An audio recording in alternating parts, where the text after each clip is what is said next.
beautiful ones nowadays. Very adaptable driver is Dan Brown, but he can't quite squeeze through and past the back marker traffic of Neil Wallace, who at some point had to turn in towards the Fogarty S's, so he did the sensible thing, used all of that experience that he's got. For the moment, just have to give second best to the Ginetta and try and catch back up with the coattails of Luke Bennett and see where you are come the pit window opening, which is still the best part of 8 or so minutes away as yet, so everybody's still keeping pushing on. There goes Rob Garafall. Good to see Rob racing again. Busy businessman as well as Rob Garafall. You look at some of the motorhomes that Formula 1 drivers reside in nowadays, and it's Rob Garafall's company that supply a lot of those to F1 teams and Le Mans teams and what have you around the world. One of several people involved in that business. Martin Short, who we've seen racing in GT cars in the past, another one that's heavily involved in that sort of business. He'll be handing over the car to Harry Ewell, will Rob Garafall later on. Tim Docker, who first cut his teeth in things like Volkswagen Racing Cup, I think Tim Docker, many years ago. Part of the Paddock Motorsport fold nowadays, racing in the McLaren Artura Trophy specification car. So McLaren announcing recently that they're stepping away from GT4 cars, but they're going to continue to try and build on what is a very strong McLaren trophy in Europe and in North America as well. And it's one of those specification cars that Tim is driving at this stage and trying to hunt down the car that lies ahead of him, which is Samuel Branston. So Sam and James Waring sharing that car. They were second quickest overall in qualifying, but of course they were in one of the lower groups. So when the group got shuffled to make sure that the quick car started at the front, they ended up losing out a little bit. Doc Bush getting lapped by cars, and Dan Brown is one of those who is hugely keen to get through but can't quite get through before Goddard's corner, so that allows Luke Bennett still to hang on to at this stage what is going to be third position. Through now goes the black and green Lamborghini in fourth place. Dan Brown, in fifth place, turning his way around through Redgate corner. 32 minutes of the race to go. Race leader has a 16-second advantage between himself and Charlie Digby, who's got 7.2 seconds in hand now between himself and Peter Ursig.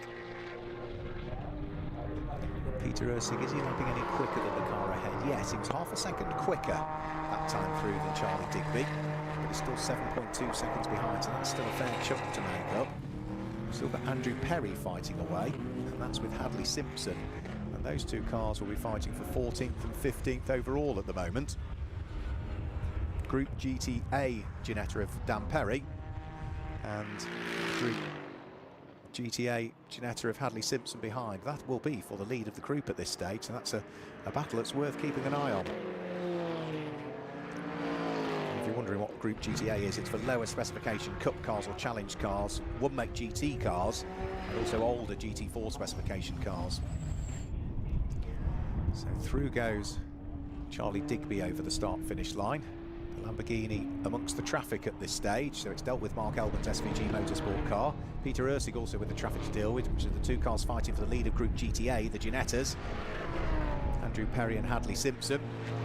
Andrew Perry is massively keen, so he's not slow at all through Redgate corner. Needs to cover off, though, Hadley Simpson, who's weaving around behind. These two cars have been pretty evenly matched in this race so far.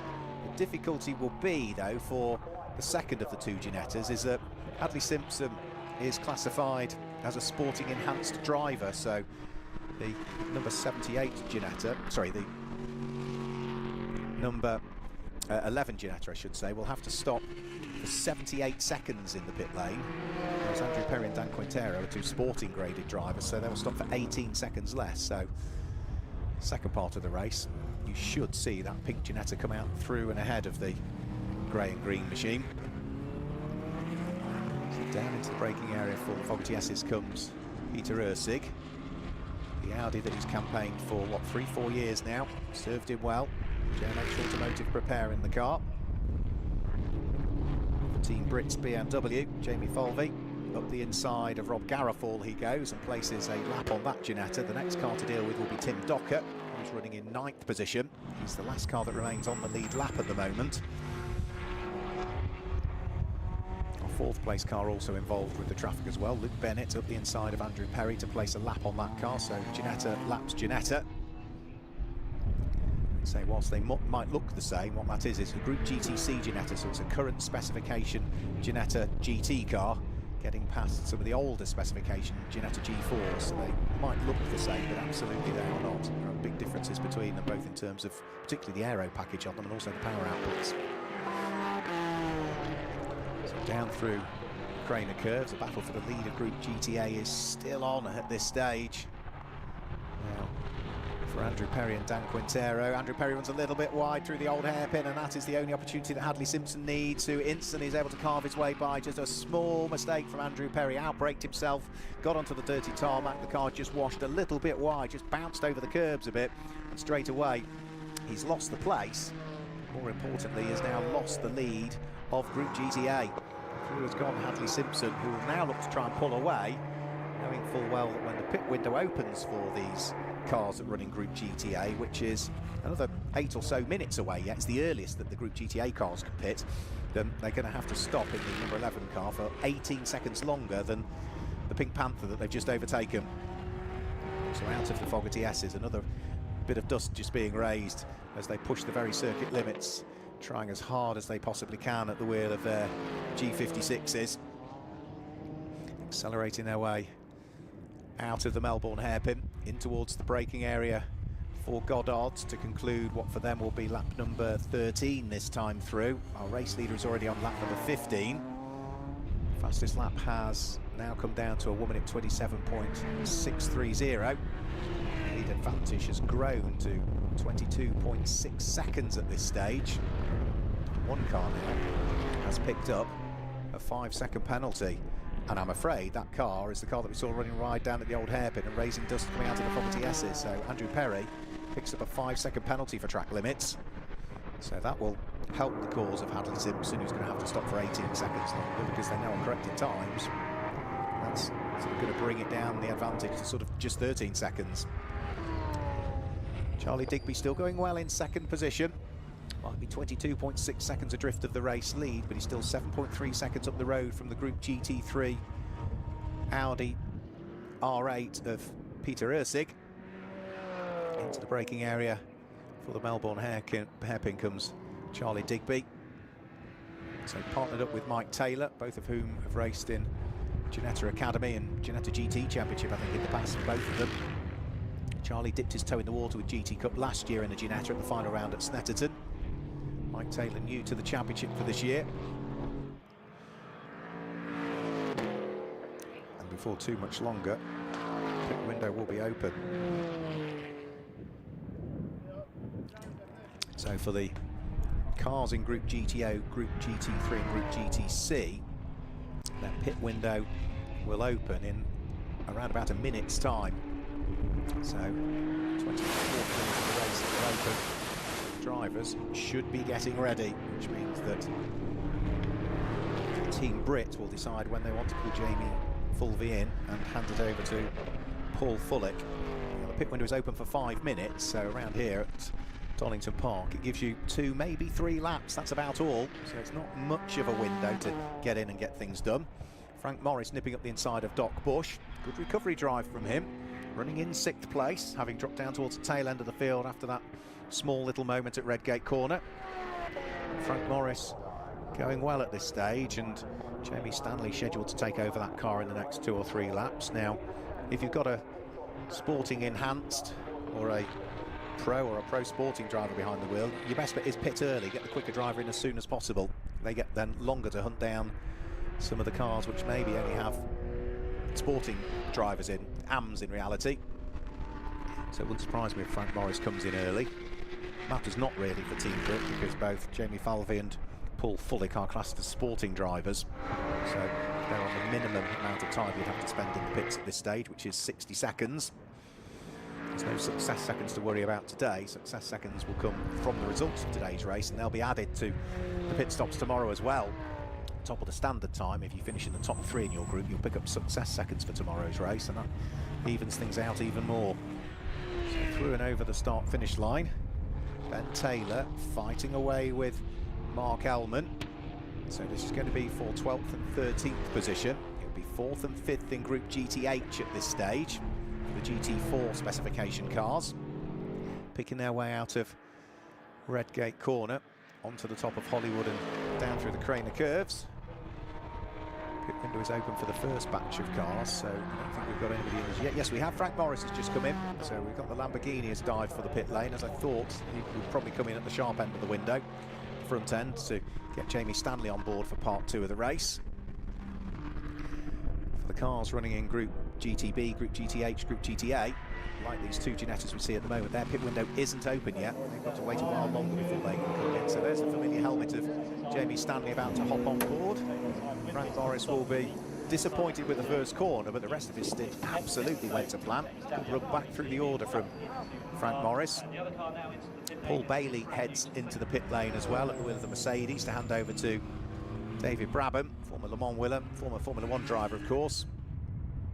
And the pit window for these two Ginettas now, another 3 minutes or so, 3 minutes and a few seconds before they can come into the pit lanes. They've got at least one more, if not probably 2 more laps to go before the pit window will be open for them.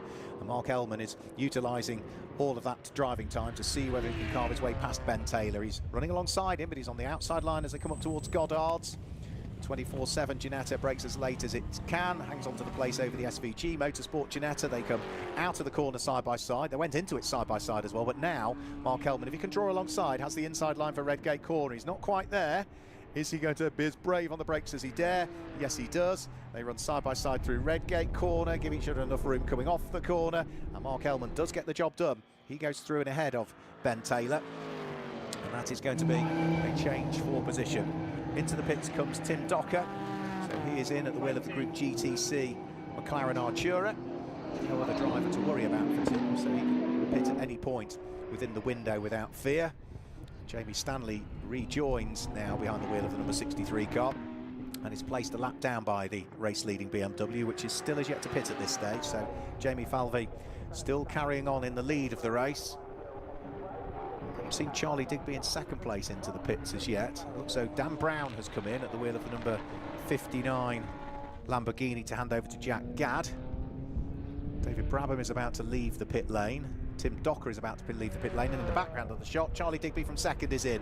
So Charlie Digby comes in, and that looks as though Peter Ursig in the background of the shot is in as well. So that's second and third in, the Lamborghini, and then the number 9 Audi, both into the pit lane. So they need to be in the pit lane area about a minute and a half is all the window is open, so you need to be coming in soon. So Jamie Falvey, the race leader, will surely have to be in at the end of this lap. Luke Bennett, who was running in 4th but will now be up to 2nd, will have to be in at the end of this particular lap. And then we'll wait and see as to who else is in. So Doc Bush has come in. We didn't spot him in the pit lane. He's just being pushed back by Team Parker Racing. As soon as the clock has ticked to where it needs to be, they'll release him to rejoin the race. And surely this is Jamie Falvey in this time. Must be in on this lap. You can just see him coming out of Goddard's. I haven't seen him dive for the pit lane with that shot. Yes, he does come in. So Team Brit head into the pit lane. And we should see Luke Bennett coming in at the wheel of the number 8 car shortly, because he will need to pit for too much longer. Jamie Falvey hits the marks. And Paul Fullick is ready to head into the car, so he will head in, his wheelchair taken away, and ready to grab the steering wheel and deal with the hand controls on that BMW and fire the car back into hopefully a commanding lead in this race, because they have to stop for just 60 seconds. We'll give you a full rundown of the order once we've cycled through the pit stops, because with 21 minutes remaining, the pit window closes for the cars in Group GTO, Group GT3, Group GTC. Luke Bennett has not come in as yet either. So are they too late to pit? My understanding would be you'd have to break the beam at entry before the 29th minute of the race. Well, we are now past the 29th minute of the race. And we've not had the number 8 yet, which does worry me slightly. We're now into the pit stop window for those cars in Group GTB, Group GTH and Group GTA, which means we now might see some more pit stop activity. Background of the shot, one Ginetta dives for the pit lane, which is Mark Ellman. That'll be to hand over to Cameron Pratt-Thompson. That's the SVG Motorsport car that comes in, car number 888. That is the first of those cars in the second batch that can pit to head in. And then we will await the arrival of whom else might be in, but we've still not seen the number 8 Ginetta in, which for me now is overdue. Bertie Bream, who used to race in Porsches.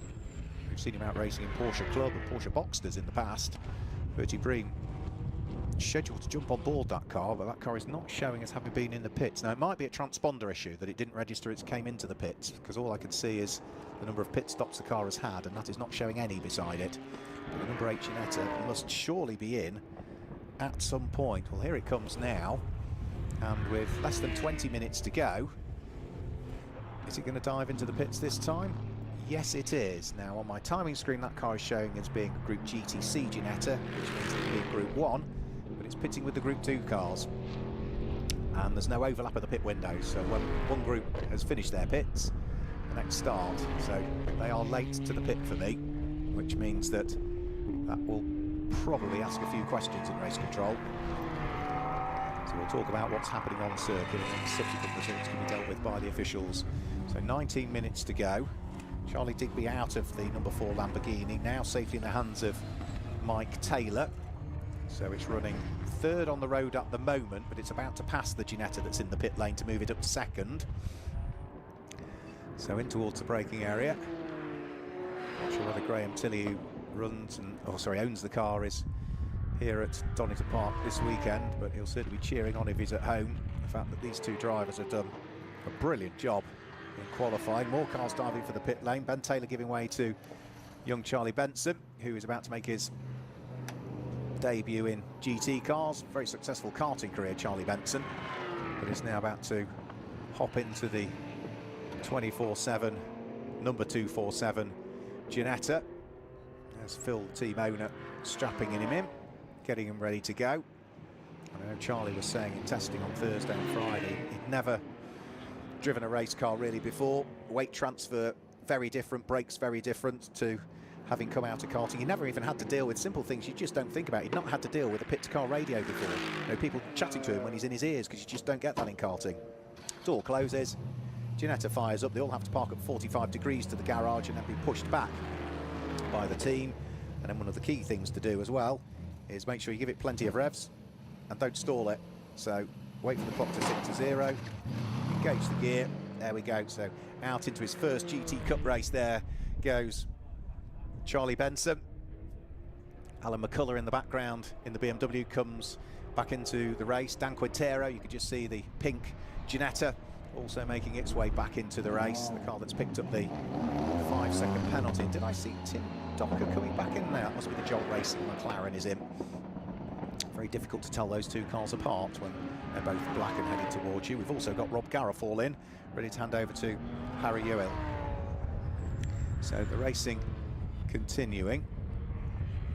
Now, the number 8 Ginetta has now got Bertie Bream behind the wheel. That car is down in 4th at the moment. The remaining few cars in the pit lane being pushed out, one of which is Harry Ewell, who at the wheel of the Triple M Motorsport Ginetta is just working his way back out onto the circuit. The car in the background up on the air jacks is Jolt Racing. Now that's on the air jacks, which you wouldn't normally do during the pit stop unless they want to change some tyres on it. So not quite sure why they've got that car up on the air jacks. I hope all is well.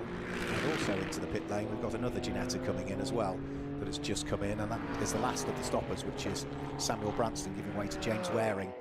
That's the third and final Innovation Racing Ginetta that's come in. They had worked